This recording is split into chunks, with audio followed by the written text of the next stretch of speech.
Good morning and welcome to Sabbath School. I personally am very grateful for the rain. It is, we're always on the verge of drought here, so I'm glad to see that. This morning we have two people who are known to us, and I want to introduce them both. So I'm sorry, Leo, you do have to come up. This is Chuck Dart. He is the Associate Dean for Student Affairs for the School of Allied Health Professions here on campus at Loma University. And this is Leo Ranzolin, who is the Associate Dean at the School of Religion here on campus. Yeah, I always want to call you the academic dean because that's a phrase we use. Right. But I wear two hats, academic dean and dean of students. yeah, so he has both. Yeah. And I do marketing. Yes, and he does marketing. He has two full-time jobs. So I am going to hand this over to you now. Okay. I'm very much looking forward to this. I have not heard a full report, and I know Loma is kind of on the periphery, and yet we feel we need to be in the center of the storm. So thank you guys. All right. Well, it's good to be with you today. Just to give you a little background of where I come from, I am a product of the Seventh-day Adventist system. I went through all first grade through college and am continuing on working on my dissertation at Andrews through the leadership, the PhD in leadership program there. I taught high school in Portland Adventist Academy. I was a business ed teacher there, became a vice principal, coached some basketball there, moved to Texas, back to Texas. I graduated from Southwestern. Went back to Texas and was principal at Jefferson Adventist Academy. It was a boarding school.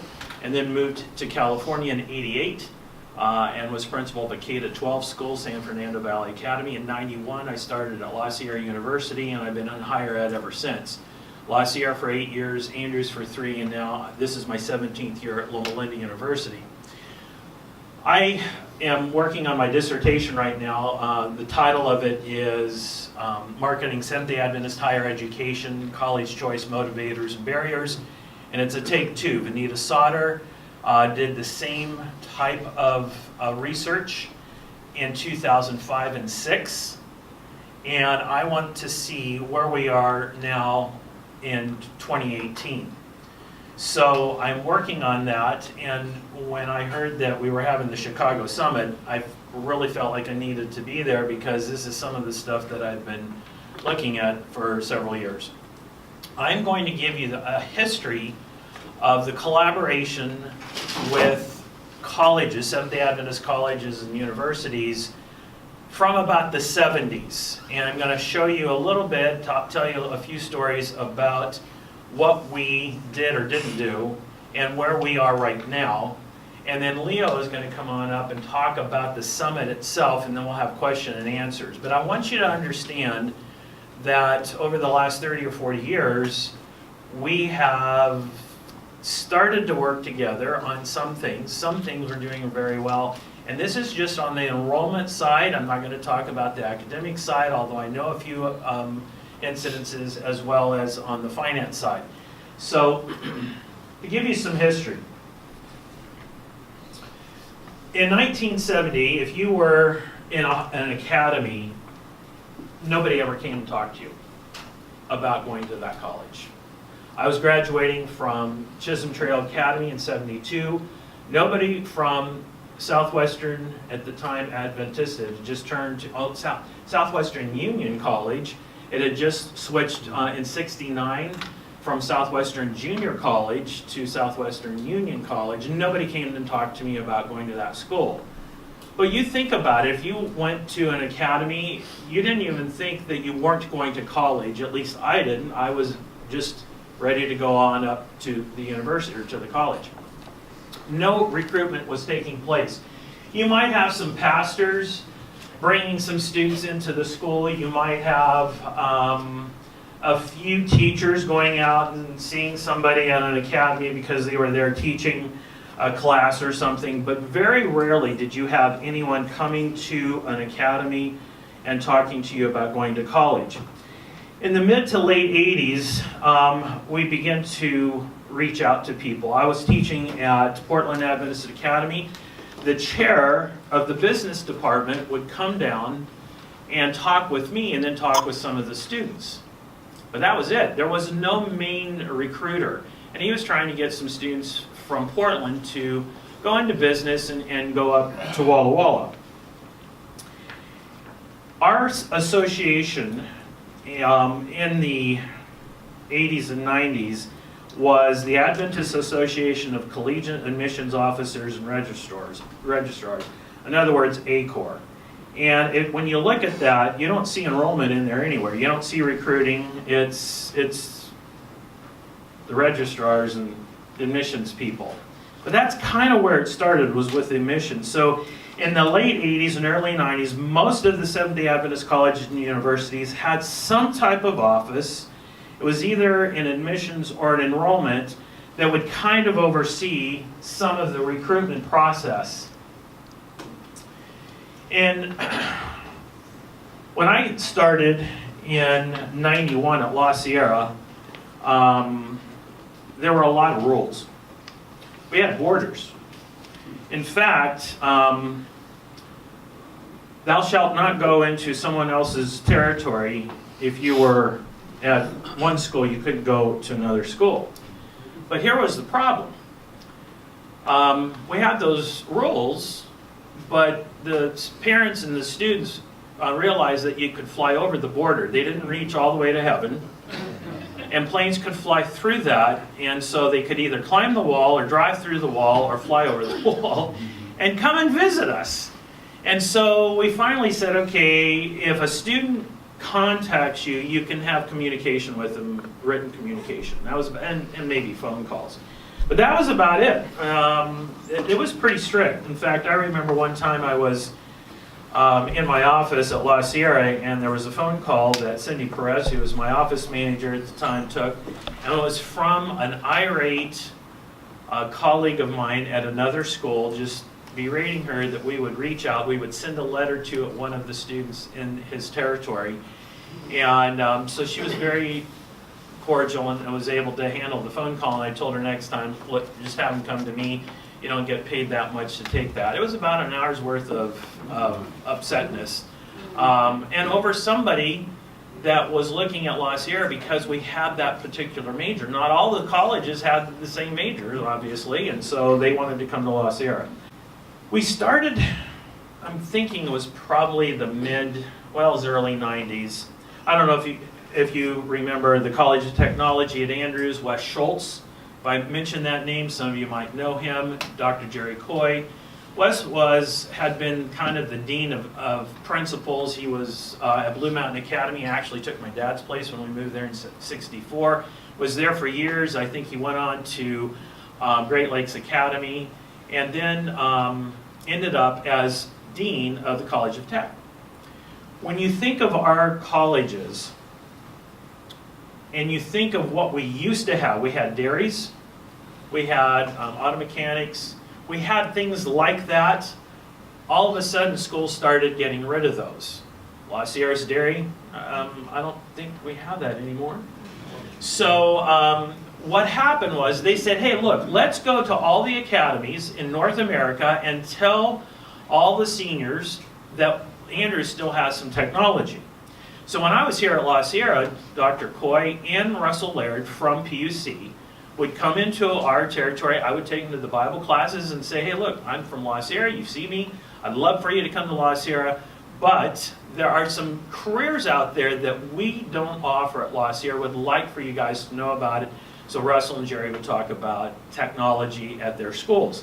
So we started that, and I will tell you that this kind of helped lay the groundwork for where we are right now, the College of Technology. We also had Winterfest. Ron Whitehead, some of you know him. He's at Andrews and works for the North American Division. Basically, he's the one that works now with the camporees.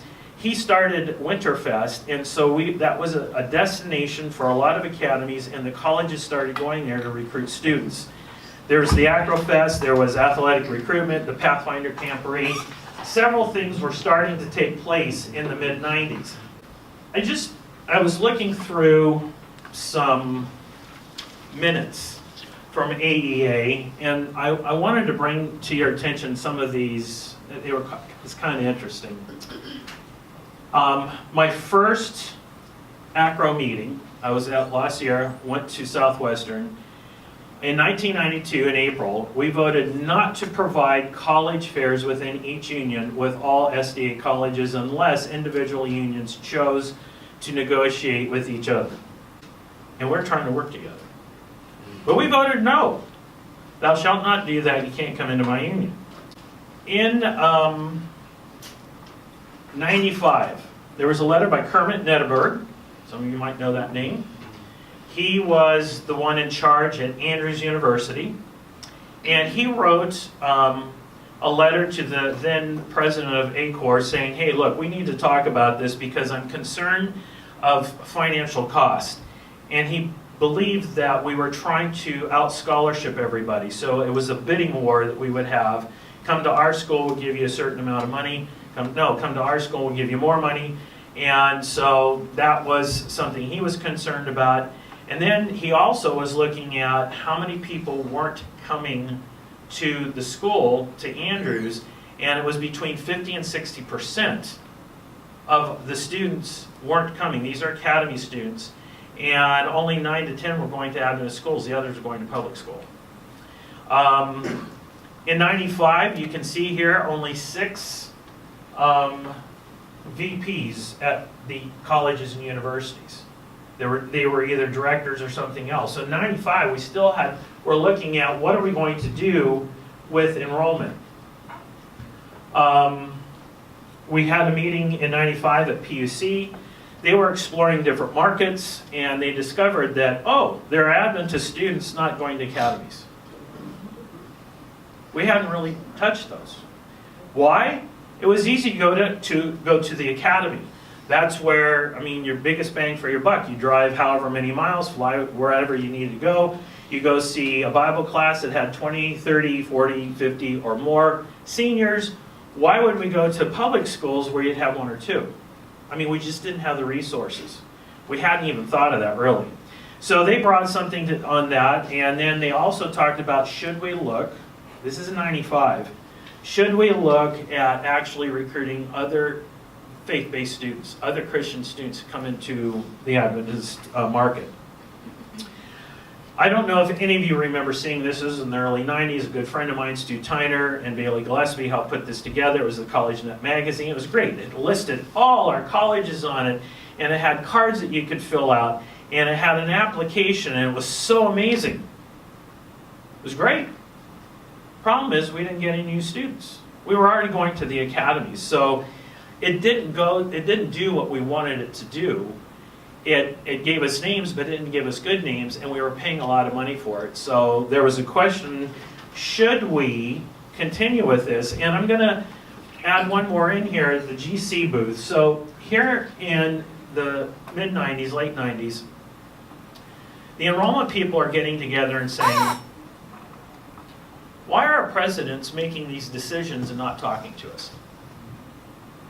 Because they would make decisions to you spend money, but and it looked good on the surface, but it wasn't getting the results that we needed with more students. The GC booth was going to cost us a lot of money, and we said, no, we need to have our own. Well, hang on to that thought because we reversed that in a little bit here. Some of you are familiar with Dallas Kindop. He worked at the North American Division, and he would bring us reports. Again, in the mid to late 90s, this is a report from the NAD. He now figured there were, for all 4 SDA Academy students, there were now 5 Seventh-day Adventist students in public schools. Now, I got to tell you, in doing my research, I've discovered that a lot of students don't want to identify with the church anymore because they won't put their religious affiliation down. And in my research, when I asked if you are affiliated with an Adventist school, and we had already identified them as Seventh-day Adventist, out of about 850 responses back, 140 of them said no, that they weren't identifying with the Adventist church. That's a little concerning for me. That's research right now. but you can see what Dallas is saying. This is in the mid-90s. He was also concerned about costs, and if I say the word discounting, I don't know if you understand that, but when you discount a tuition, you're giving scholarships. So a lot of our schools were giving scholarships. Unfortunately, Loma doesn't do that. Maybe we need to think of that. That's another topic for another time. But you can see that we were about right there. Average was about 20% for privates, and we were anywhere from 19 to 23% depending on what we were doing. And that was at that time. I will tell you the discounting rate is now probably in the 30s on an average. I know some are higher than that, some are lower, but it's in the 30s, and I have the statistician, Michael, up there nodding his head yes on that. So these are things that we were dealing with. How do we get more students? How do we work and play nicely with each other? And where do we go? And so some of the things started happening. The Winter Fest, we finally said, okay, we'll go there, but we all wanted a part of the programming. There were certain schools that got it at the beginning, and some didn't like that, and so we worked that out. And then the West Coast schools, we started college fairs. This was La Sierra, PUC, and Wall to Wall. Leo, am I running over now? Almost? Okay, I'm already past. In 1996, here's the territory question. Who can go into another union? So we started doing this, and we're saying, okay, some schools have great speakers, they have weeks of prayer, no applications. Just go there and preach and then leave. So music groups, we don't have a football team, so it's in the choir and the band, don't take any applications. Then we had some athletic directors from some of the schools that had sports programs, and they were coming in. They weren't supposed to take applications, but they were handing out major scholarships. So we were all getting really Twitter-pated over this, and there was a big, huge discussion about Columbia Union College at the time. This is when we had our meeting at PUC, and most of us had sports teams, and this guy was coming in and just saying, hey, look, here's your scholarship. We didn't have that. So, I'm just giving you a setup. So now, in 1999, here, let's get to the next one. We started something that we're still doing to this day, and I think it's great. We had a Come to Jesus talk in January of 99 in Dallas and said, okay, who's doing what? And we just put everything on the table. It wasn't pretty, but at least we were transparent. And there were some people that would go to summer camps in the summer, and we talked about camp meetings and how all this works. But we finally said, look, let's put everything out here and let's go to all the academies. And so what we have is the North American Division Academy or College Tour. And we hit all the academies. Now, here in Southern Cal, it seems a little strange because we have people coming in from all over, and there's a lot of students here. And La Sierra is going, but they go to all the schools as well. PUC, Sacramento Academy, we have about 5 or 6 schools that all come into the Sacramento Academy, and we can talk to them. We have our tables, we talk to them. We've been doing this since '99. There have been some ups and downs with that. I think we're doing a pretty good job of it. I think the students and the schools appreciate that. I think the parents appreciate that. Charles, could I interrupt you just Sure. for a moment? Yeah. Leo and I have been conferring here, and he can come back on the 27th. So why don't you just relax and go through your stuff at a pace that would be comfortable for you? Well, I'm almost done. Okay. So, No, I think we'll be able to get it in. Go, just take your time. Okay. All right. Well, but I want to, because the Chicago Summit is part of this too. Well, we'll see how it goes, all right? So in 2000, you can see here that we started looking at working as a group to really help each other out. So Nadine came in, I remember she made a presentation in one of our AEA meetings and said, hey, look, we'll give you discounts to advertise. And that was something that we had never done. And by the way, it's really expensive to advertise in the Review and the Gleaner and the Recorder. And, it's not cheap. So she was working with us. And then Jim Bauer, this is interesting for Mid-America. This is where we were holding Winterfest. He said, hey, I don't care, just come in, come to the camp meetings, I don't care. It's open recruitment, it's open, to anybody, and which was completely opposite of what when I first started in 91. Nobody was saying that. No one. Everybody wanted to protect their school, their union school. And so in 2000, we started the AEA, the Enrollment Association. I was the first president of that. There were a lot of presidents for ACOR before me. I was president then, and then I've been was elected again to AEA president and in 2009 and 10.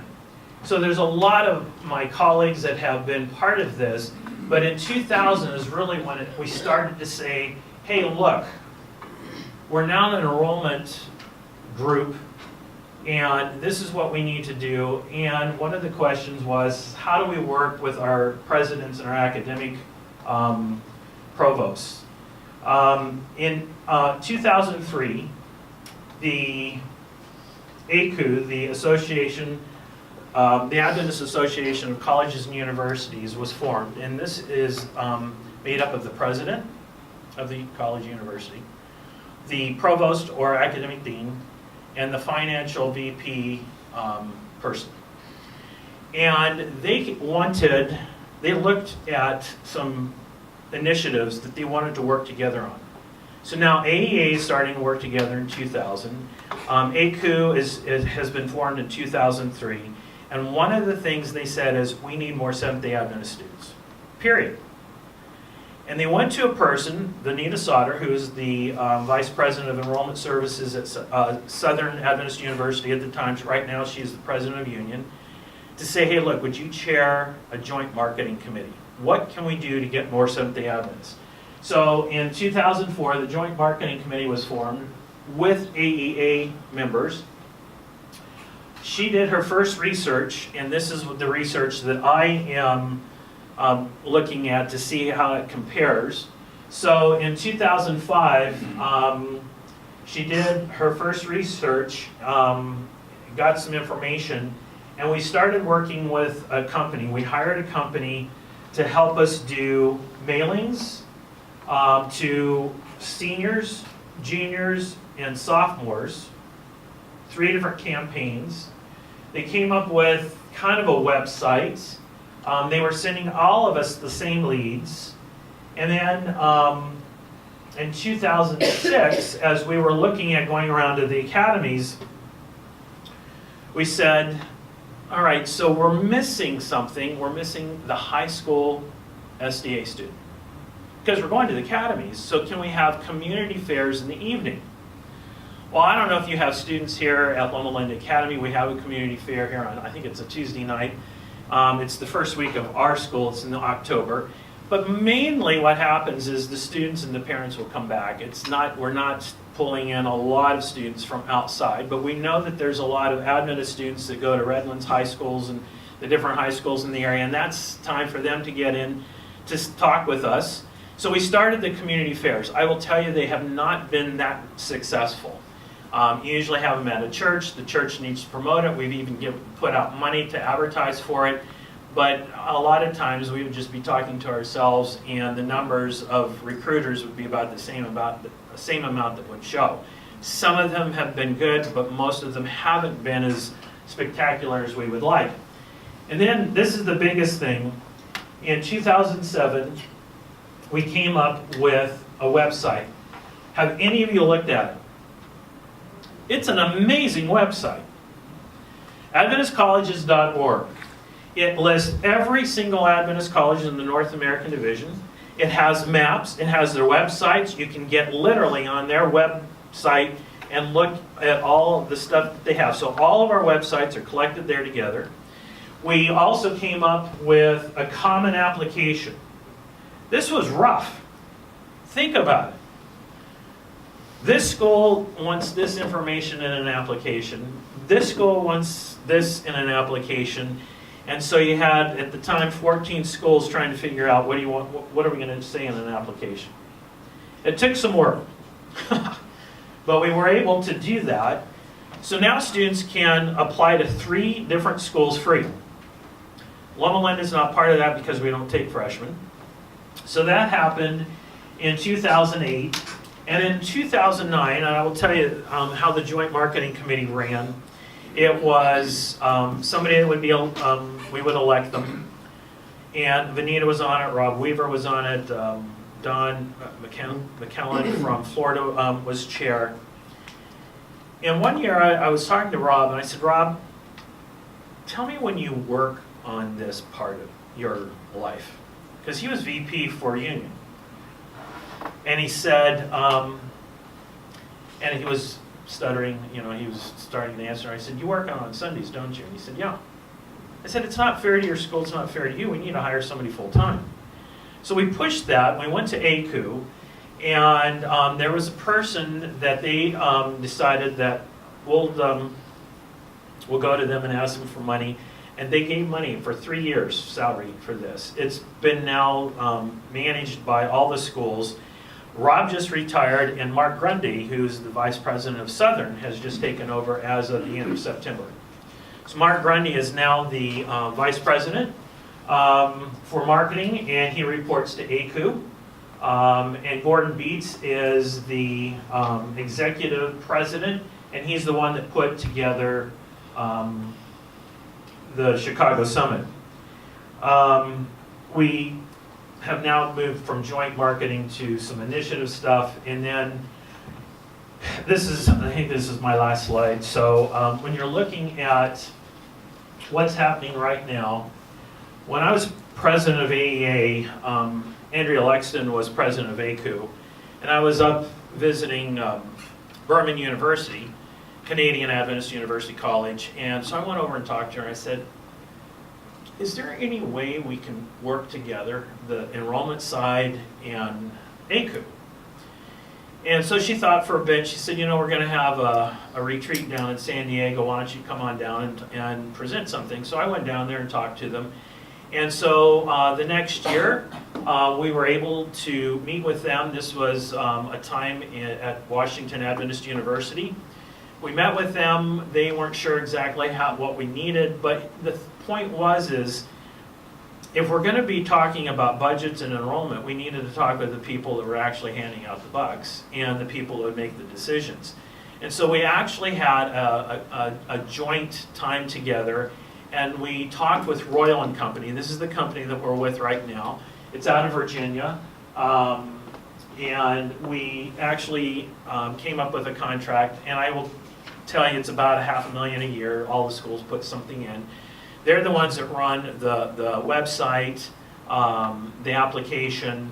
They do our mailings, our campaigns, and it depends on what we're doing with them, what the cost is. We've kept it that for quite a while, and I think we have a 3-year contract, and I think it goes through 2020. I will tell you that at some point we've said, look, our numbers are down. You have some of the numbers. No. Okay. So our numbers went up after the first initiative. In 2010, all the Adventist schools were at about 27,000 students total. I think right now the numbers, I haven't seen them, but I'm thinking they're around 24,000, maybe a little bit lower than that. So for this year right now, I know some schools are up, some are down, some are about the same. So I think we're right around 24,000. But we've gone up, we've gone down, and so, Michael, are you looking to see what it is? Okay. The point is where are the Adventist school students going? And one of the things that Vanita found out, this is from ACU, and what I'm finding out right now, is that about 75% of college-age Seventh-day Adventist students, so Seventh-day Adventist students going the age of going to college, 75% of them are not in our schools. 25% are. In fact, there's a question if it's even lower than 25% right now. It's a little hard to figure out because now I've discovered that some students don't want to identify with any religion. So that makes a little bit more of an issue. But that's where we are right now. And so when we go to the summit, you want to start? You want to do yours? I think we have time. Should we do it? Yes. Yes. Yeah. It doesn't look good. So, why the summit? Chuck gave a wonderful introduction as to why we needed the summit, right? The enrollment trends are going like this.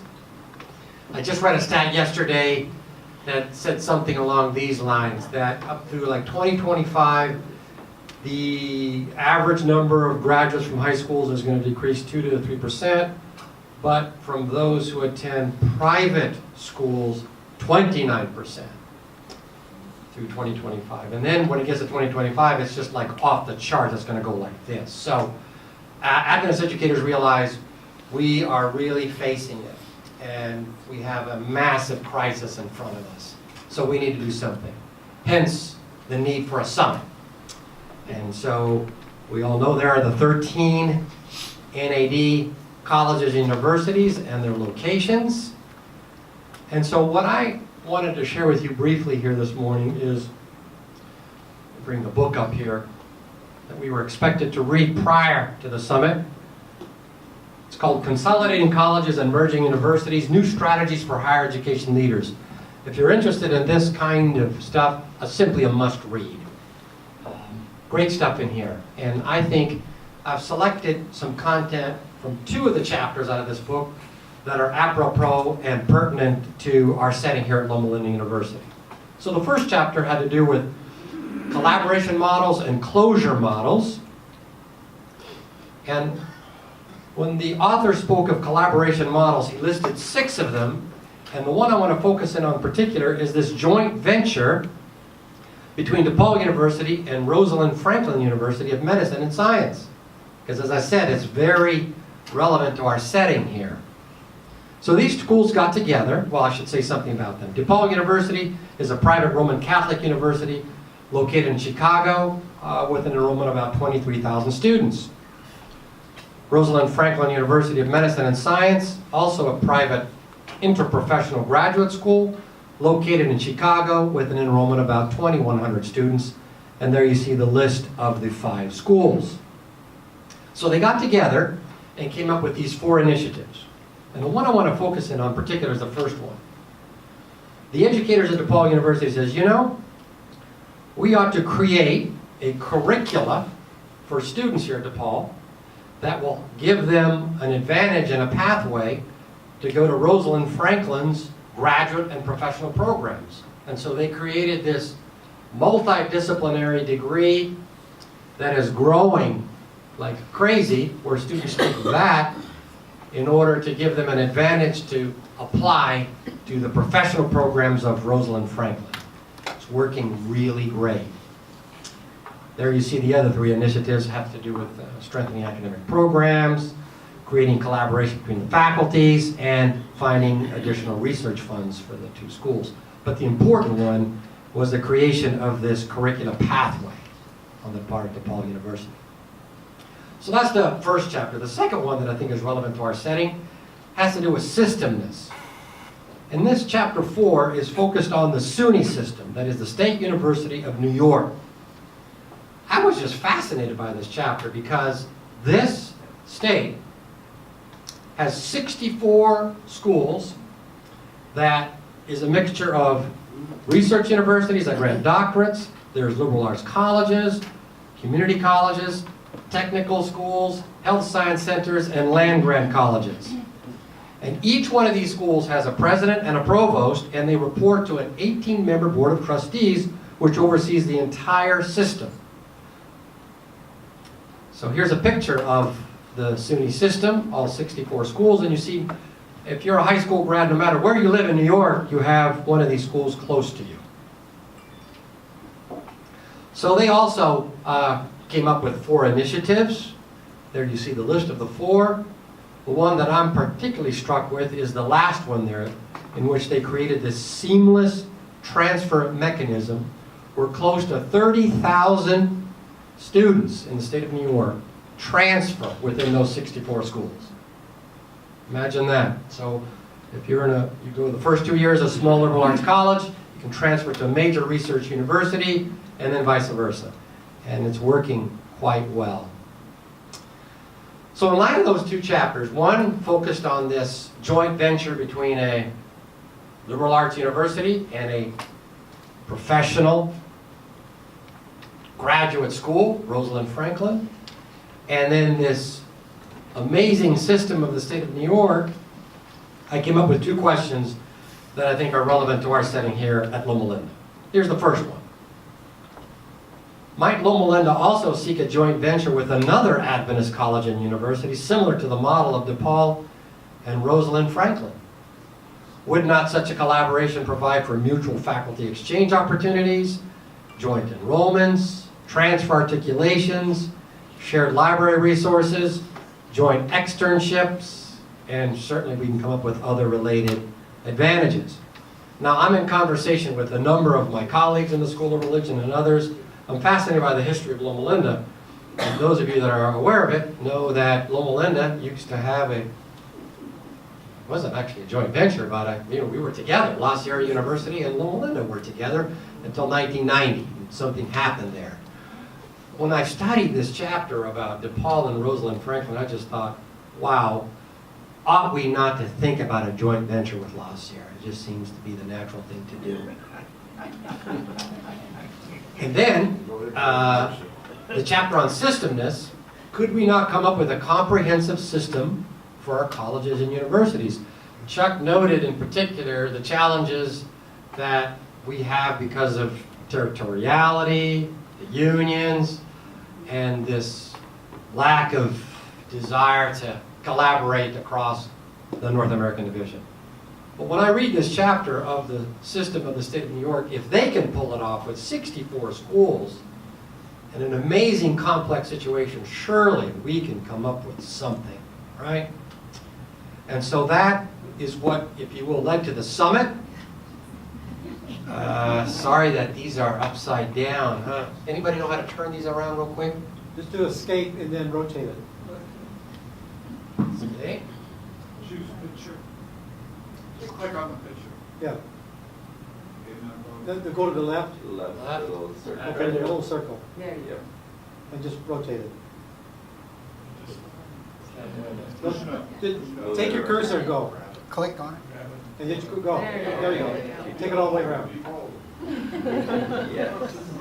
There you There go. we go. Thank you. Ta-da! So here is the program that took place, as you can see, from August 9th through August 12th.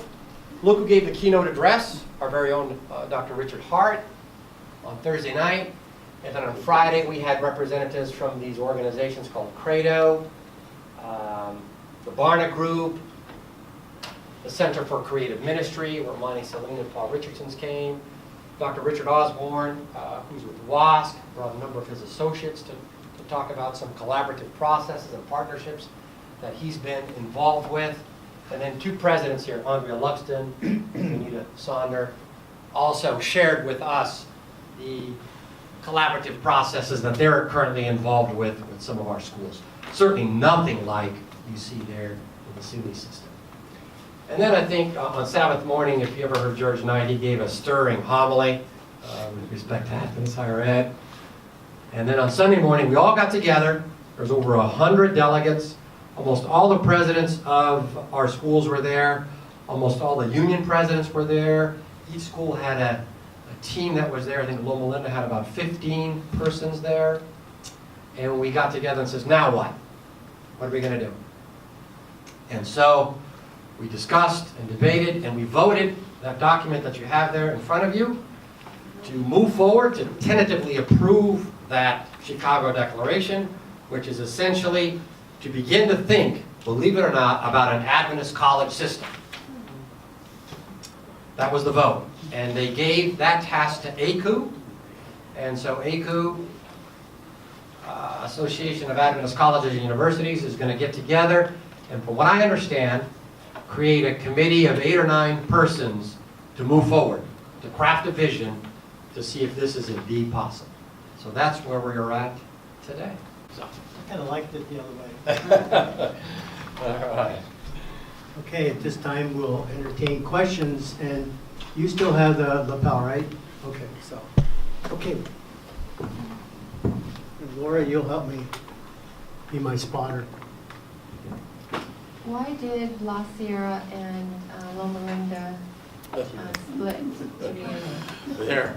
Why I would did they love to ask split? Dave Larson and John Jones that question. Sweet. Ask them to give a response. Because they were here Light. when that happened, and there might be others. Why don't we give them the mic? Really, I'd like to hear that. Okay. No? Dave's gonna pass. How about Dr. Jones? Oh, Ron Graybill as well. Yeah, right. Ron, you want a shot at this? Go ahead, Ron, the historian. Well, there are about 44,000 reasons.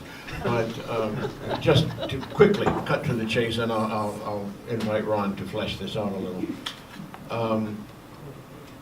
If we were to choose one of several central things, it would be institution trying to serve two clearly defined different constituencies. You understand this is not value-laden. I'm not passing any judgment on either side here. I was in the center of the administration of the entire institution when this happened. Different constituencies, different sense of mission and calling, different purposes, different value systems, different understandings of Adventism, as well as different curricular concerns. There is much behind what I'm saying, but in one breath, that's where I think I would start if I were answering more fully. I actually favored staying together, but you know, La Sierra teaches religion, and behind all of this discussion, recruitment and enrollment and possible collaboration, looms this issue of orthodoxy. And so if La Sierra has a biology teacher who secretly believes in evolution, and Loma Linda hosts the Geoscience Research Institute, there could be conflicts. But on the recruitment side, the issue you haven't mentioned is, if we are not keeping our young people in the church, then that itself is going to affect recruitment.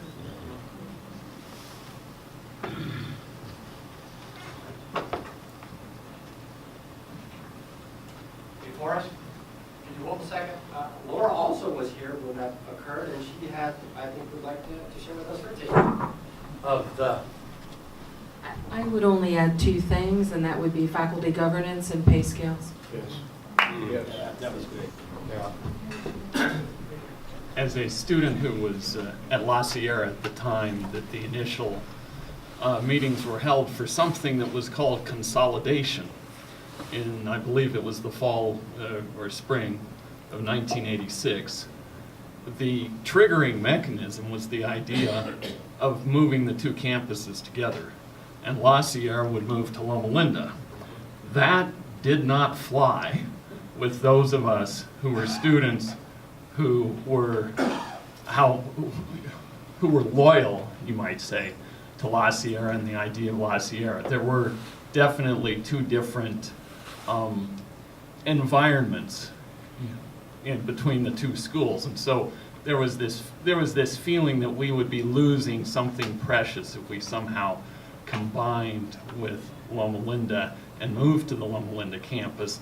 And that's what it was. I think that dynamic was emotionally what eventually drove the two schools apart. While Forrest is going over here to get another question, I will also add the alumni of La Sierra didn't like it. And I remember I was principal at San Fernando, and talking with somebody that was from La Sierra was really pushing to keep La Sierra at La Sierra.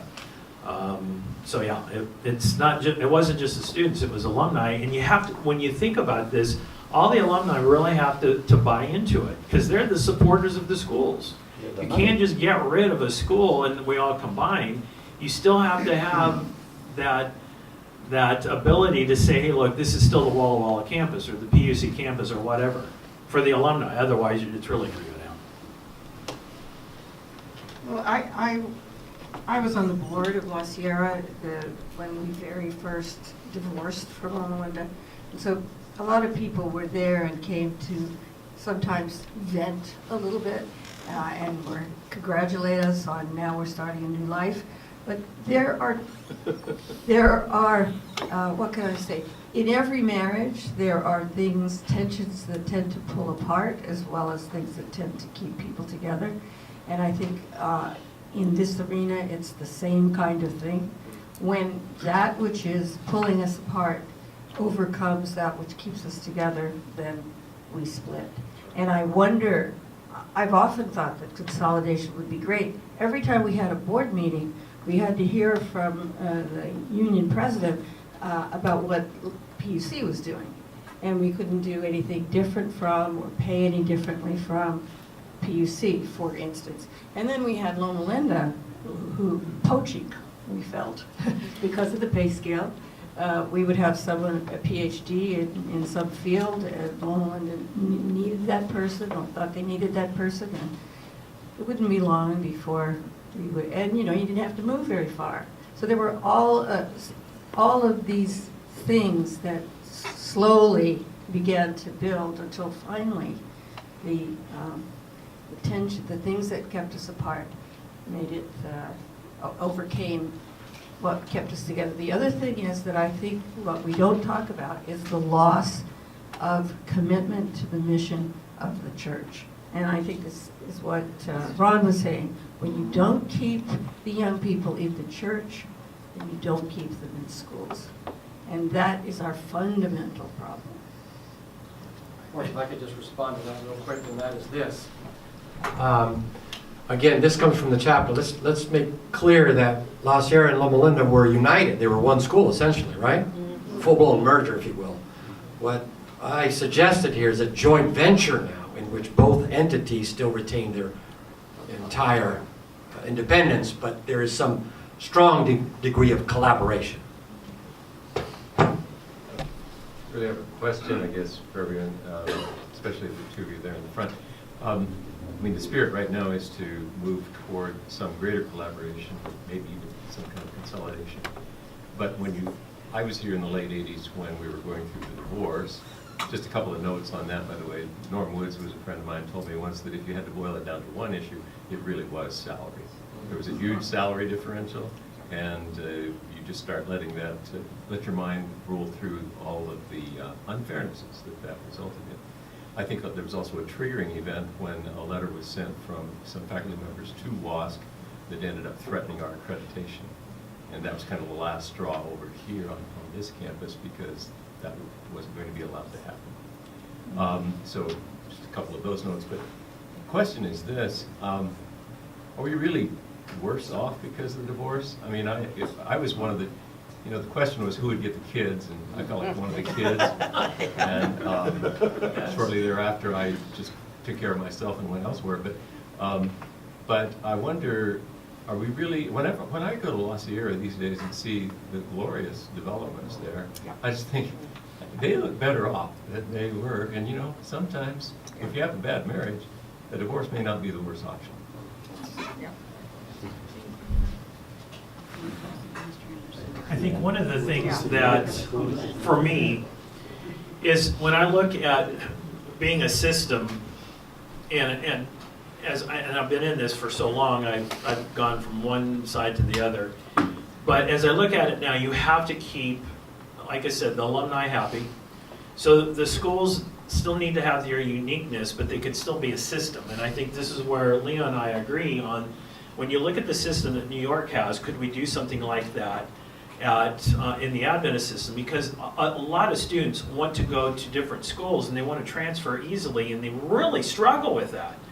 They'll go to one school, well, you don't have enough religion class, and you go over here and you don't have enough humanities, and this has nothing to do with their major, and so they get kind of pushed out if they're looking to graduate on time. But when I look at what we could do as collaborating in a system, one of the things that I have discovered is a lot of the Adventist students are not coming to the Adventist colleges for many reasons, but one is location. They like to stay at home. The largest group that we have now coming into the denomination are minorities. And when you look at the minority and how they keep their families, especially the Hispanic side, they want to be at home and they want to be in their own churches. My suggestion is to have more campuses, have some satellite campuses. We have the technology, so let's keep them where they are, near their home. Could we actually have more schools or more campuses in areas that have students that they can actually be there, be in the classroom? It's still a Seventh-day Adventist. They could still have chapels. Could that happen? And there's some things that are kind of set up, like California Preparatory College, that could do something like that. So. Yeah, I just want to add to what Chuck said and note here the concerns that were expressed, and I'm certain they're all first-rate and legitimate. But in having read through those 2 chapters with care, and I'd like to continue to read the literature, especially on these 2 issues, the SUNY system and the joint venture between DePaul and Rosalind Franklin, is the leadership all realized there are enormous challenges and obstacles there. They list these, and yet they sensed there was some leadership. We need to overcome those because we are resolutely convinced that at the end of the day, it's a mutually beneficial thing to have this system and this joint venture. So oftentimes, visionary leadership can pull it off. Leo's a little upset with me because last Saturday night I was in Fenway Park watching the Yankees and the Red Sox play. He said, I don't know how you got in there. That's a remarkable thing. Hey, I would like to ask a question, but I'd like to move off just this. Got a bunch of hands out here. Yeah, I know. But you have the mic. I have the mic. And that is, I want to go back to basically your presentation. Aren't we basically ignoring the elephant in the room? That's cost. It costs what, $35,000 now to go 38 to? at PEC. Okay, all I'm trying to say is, you could, and one of the things we do is we throw loans at students, and all that does is cripple them in the future. It just seems like, you know, if we don't address that issue. It was a discussion that they had at Chicago Summit. In fact, when you look at some of the things that we are trying to, you know, some questions was most everybody wanted the tuition to come down. And the research that I've been doing, the research that Benita had, the Adventist students at the time in 2005, the cost was a concern but wasn't a big concern. It's a huge concern for the students that aren't coming to the Adventist colleges. So yes, that is something that we need to talk about. We didn't really address it a lot, Leo, in Chicago, other than the fact that there is a problem. It is the elephant in the room. We do need to do something to reduce costs, and that's why coordinating with other schools might help. Well, I'm going to say you coordinate, compare that with Crafton Community College. You're talking 7,000. I'm just saying Yeah, is. it's not even close. No, so I'm just saying is, there's an issue here that we have to address. There's a lot of questions. And on Sunday morning, when Gordon Beats got everybody together, we approved tentatively that Chicago Declaration, which you have, but what got underscored again and again, we have to deal with the issue of cost and student debt. That did come through. I actually taught for 38 years at the City University of New York, which is another system. That's right. And with 28 colleges, I think, you can, I think it's very relevant to add to both the issues that you're talking about. In other words, you can get easily from a CUNY college to the CUNY graduate school. The pathway is there. This book also has a chapter on it. Yes, and so that and then secondly, you can take your BA or BS at a combination of colleges. Whatever offers what you want to, you can do it. Now we can do it as Adventists through distance learning. They're all in the same city, so it's easy enough to take the subway. But for us, distance learning allows you to go to different colleges and to take those sort of advantages. The cost thing is enormous. That's why we had to do a special survey of Hispanics, because we couldn't get them in the general survey of Adventist academies, because there's hardly any Hispanics there. So you had to go to get them, you had to go to the high schools. And they're not, the immigrants cannot afford to go and pay the tuition. And that's a huge problem. for the system. I'm not sure it's a huge problem for the students. I had a totally non-Adventist education, and I'm still an Adventist. This will be our last question. And then Laura, you go. I'm sorry to be the last question.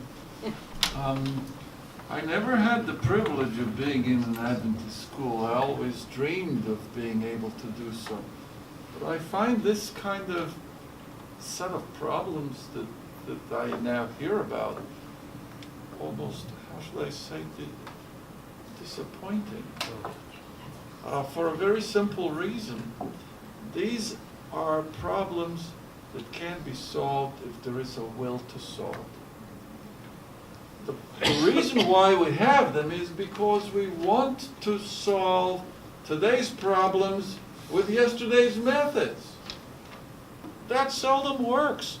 I recall a quote recently from a well-known businessman who had this to say: "There is no shortage of capital, there is only a shortage of vision." Oops. It strikes me that each one of our 13, sadly it could have been 14, universities have areas of strength.